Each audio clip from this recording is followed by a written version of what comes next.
Hello, everybody. How's your headspace? Welcome to episode 22. Today is the day. The truly inspirational and beautiful story of Mel Fisher.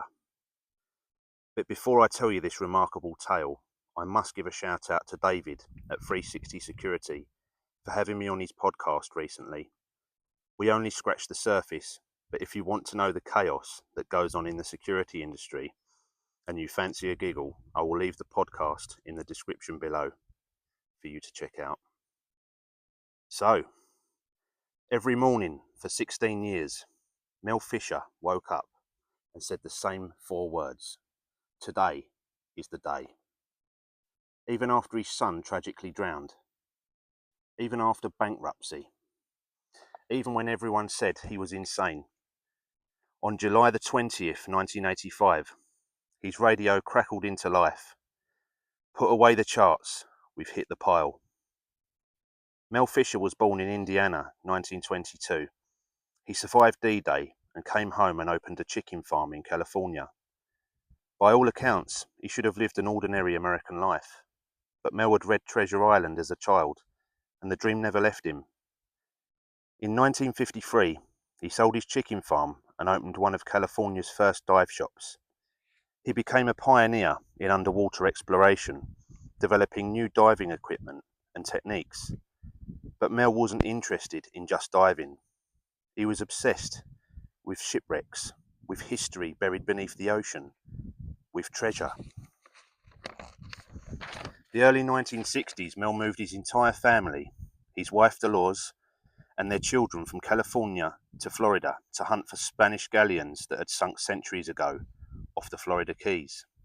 His target, now forgive me for this pronunciation, the Nuestra Senora de Atocha, a Spanish treasure galleon that sank during a hurricane on the 6th of September 1622, carrying an unimaginable fortune in gold, silver, and Colombian emeralds from the New World back to Spain. 260 people died when the Atocha went down. The treasure, of course, sank with them, lost for over 3 centuries. Mel Fisher spent over 8,000 days searching for it. The search began in 1969 with almost nothing but a few historical records, rough estimates of where the hurricane might have pushed the wreck, and Mel's absolute, unshakable conviction that he would find it. For years they found fragments, bits of pottery, scattered coins, traces of gold. The wreck's scatter field, or the trail of debris spread across the ocean floor, stretched 11 miles long and less than 100 feet wide. Finding it was like searching for a needle in an underwater haystack. Mel remortgaged his house, then again and again, a total of 13 times. He lived on his boat with the family, and they survived on peanut butter sandwiches. Investors came and went, most convinced that Mel was chasing a fantasy. The media mocked him, the public called him crazy, and treasure hunted whispers that he would never find anything.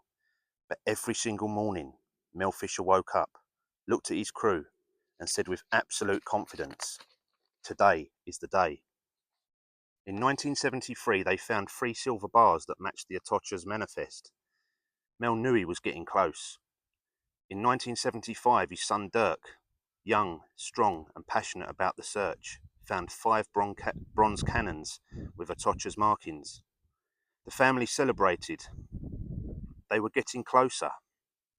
A few days later, on the 20th of July 1975, Dirk Fisher, his wife Angel, and a diver called Rick Gadge were working on the salvage boat Northwind when it capsized during the night. All 3 drowned. Mel Fisher lost his son and a daughter-in-law searching for treasure that didn't exist yet, chasing a dream that had consumed his life and had now taken his child's. Most people would have quit. Most people would have said the universe was telling them to stop.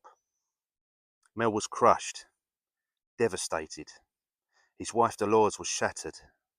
The next morning, Mel woke up and said, today is the day, and kept searching for 10 more years. Every day he pushed boats out into the ocean. Every day divers went down into murky waters, searching, sifting through sand and finding nothing. Month after month, year after year, Mel's motto, "Today is the day," became legendary. His crew adopted it. Investors heard it. Skeptics mocked it. But Mel never stopped saying it. He never stopped believing it. On the 20th of July 1985, exactly 10 years after Dirk died, Mel was on one of his boats when the radio crackled. His son Kane, Dirk's brother, now captain of one of the search vessels, came through. His voice was shaking with excitement and disbelief. "Put the charts away. We've hit the pile." They had found the main pile, the motherlode, the heart of the Atocha's treasure. Under the sand, glinting in their lights, were bars of pure gold, silver ingots stacked like bricks, cascades of coins, pieces of 8, and Colombian emeralds, including a 77.76 carat stone, one of the largest ever discovered. Gold chains, even seeds that were planted centuries later and actually sprouted. The immensity of it all was staggering.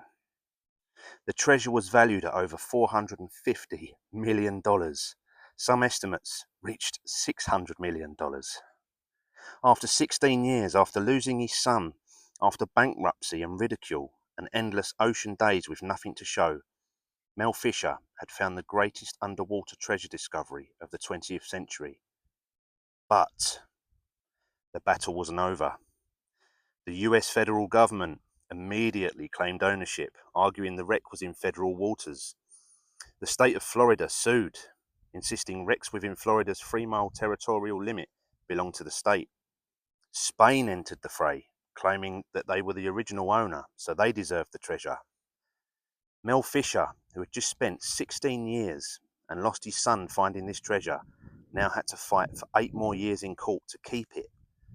The legal battle went all the way to the US Supreme Court. The big question of who owns the treasure found in the ocean, is it the finder, the state, or the federal government?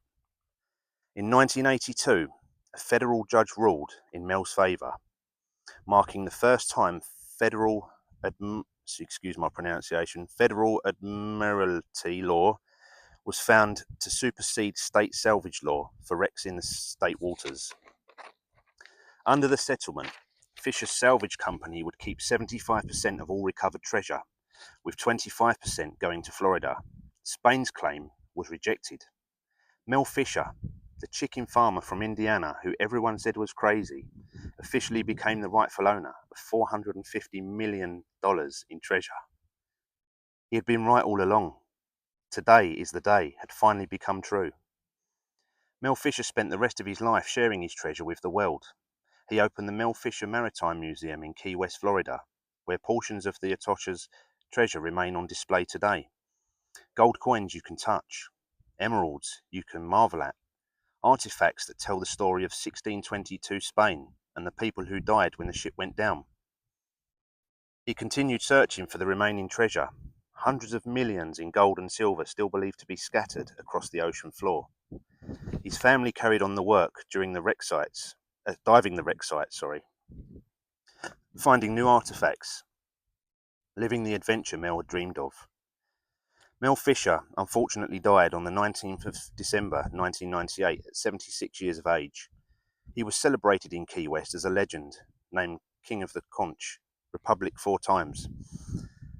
Honoured with Mel Fisher Appreciation Day, beloved by locals who had watched him chase his impossible dream for decades. Today, Mel Fisher's treasures, run by his family, continue to search for the remaining Atocha and Santa Margarita treasure. They operate dive expeditions, sell authentic artifacts, and embody Mel's legendary legacy of relentless optimism. You can still buy actual Atocha coins, pieces of 8 recovered from the ocean floor, certified authentic, held in your hand 3 centuries after they sank. You can invest in treasure hunting expeditions and share in future discoveries, and every announcement, every update from the company ends the same way Mel Fisher started every morning of his 16-year search. Today is the day. Mel Fisher's story isn't just about finding treasure, it's about what happens when you refuse to give up on a dream, even when it costs you everything. He remortgaged his house 13 times. He lived on a boat, eating peanut butter sandwiches. He lost his son, searching for gold that might not exist. He was mocked, sued, doubted, and dismissed. And yet every morning, for 16 years, he woke up and believed, truly believed, that today would be the day. On the 20th of July 1985, it finally was 450 million in gold, silver, and emeralds. The greatest underwater treasure discovery in modern history. Proof that sometimes dreams, no matter how deep they sink, can rise to the surface. Mel Fisher died wealthy and famous, surrounded by family who continue his work. But the real legacy isn't the gold, it's those 4 words that changed his life. Today is the day. Thank you for listening, and don't forget to ask your nearest and dearest, how's your headspace?